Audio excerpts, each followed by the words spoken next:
ডায়েটের কথা ভুলে গিয়ে আজ মেনুটা হয়ে যাক মাটন কষা দিয়ে। খুব সহজে রেডি করব।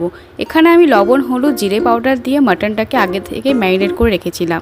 তারপর টক দই 2 চামচ, 3 চামচের মতো আদা রসুনের পেস্ট, আর দিয়ে দেবো পেঁয়াজ কুচি, এলাচ, লং, দারচিনি, কিছুটা কাঁচা লঙ্কা, কিছুটা সর্ষের তেল আর তেজপাতা।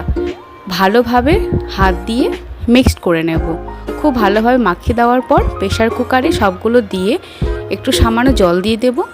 যখন খুব ভালোভাবে ফুটে আসবে তখন কুকারটা বন্ধ করে 4টে সিটি দেব। 4টে সিটি দেওয়ার পর রেডি হয়ে যাবে আমাদের মাটন।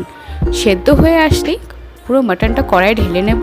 গরম মশলা পাউডার দিয়ে দেবো, স্বাদ মতন টেস্ট করব, লবণ লাগলে লবণ ইউজ করব। ব্যাস রেডি হয়ে যাবে আমাদের গরম গরম মাটন কষা।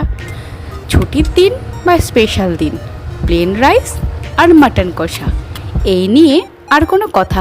এইভাবে তোমরাও একদিন রেডি করো মাটন কষা।